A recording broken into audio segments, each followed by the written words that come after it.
Okay, so what do a dark web kingpin Mm. and the January 6th Capitol attack have in common? Oh, wow. I bet you're thinking all sorts of things right now. Yeah. But the answer is, well, a presidential pardon that's got everyone talking. Hmm. We're diving into the story of Ross Ulbricht and the Silk Road and this pardon that President Trump just granted him. Yeah, it's pretty much thrown a whole bunch of issues into the spotlight, huh? Yeah, it really has. I mean, we're talking like digital freedom, Right. government oversight, cryptocurrency, like you name it. It's all kind of wrapped up together in this case. So for those who may not know about Ross Ulbricht, he was the guy behind Silk Road. Uh-huh. Now, Big's like this online marketplace, Right. but it's on the dark web. Okay. And instead of, finding like vintage records or handmade crafts, you've got like a whole Wow. buffet of illegal drugs and everything's bought and sold with Bitcoin. I see. So anonymity was like their bread and butter. Exactly. And that's what made Silk Road so successful. And ultimately its downfall, right? Exactly. Ulbricht called himself Dread Pirate Roberts. Okay. And he used the dark web, particularly the Tor network, Yeah. to basically make this platform that was almost impossible to track. Wow. And even the money side of it was all hush-hush because of Bitcoin, which back then was this kind of like Oh, yeah. decentralized digital currency that nobody really Right under the radar. knew about. Yeah. It's like someone out of a cyberpunk novel. Totally. But get this was real. It was a wild time. Silk Road from 2011 to 2013 raked in over $200 million in sales. That's insane. That's a crazy amount of money. Yeah.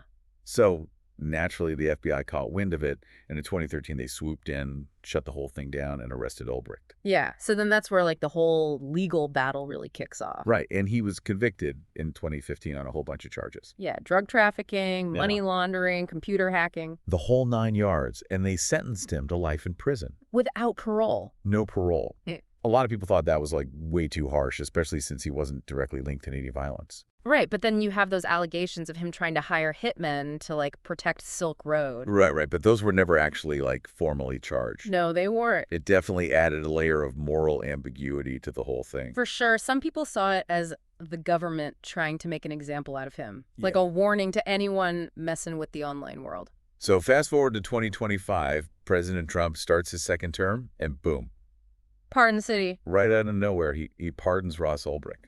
Yeah, it caught a lot of people off guard. Big time. So naturally, this reignited the whole debate. Oh, yeah. Libertarian groups and cryptocurrency advocates went wild celebrating it. They saw Ulbricht's sentence as like government overreach. Absolutely. A victory for individual freedom against the state. Even Senator Rand Paul, who's been pretty vocal about criminal justice reform and against the war on drugs, had been urging Trump to pardon Ulbricht for years. Interesting. But of course, there's another side to this coin. Right.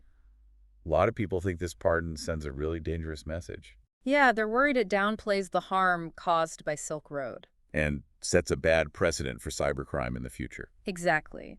They argue that even if Ulbricht himself didn't commit any violent acts, Silk Road enabled a massive amount of illegal activity. So basically, we're left with this pardon that just blows open a whole Pandora's box of questions. About crime punishment and how to handle the internet age. Exactly, and I think that's what makes this whole story so fascinating.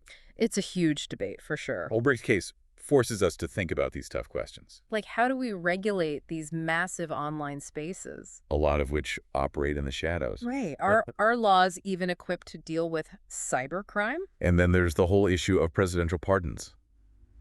Can they ever really be apolitical? Or are they always going to be influenced by personal agendas? It's a lot to unpack, for sure. It really is. And honestly, this pardon just highlights the fact that the digital world Yeah. is evolving way faster than our laws, our ethics, our understanding. Hard to keep up. Ulbricht's story is unique, but the questions it raises, they're going to be with us for a long time. Exactly. And the biggest question of all might be, where do you stand on all this? Good question. What does justice look like in this digital Wild West? That's for you to decide. We'd love to hear your thoughts.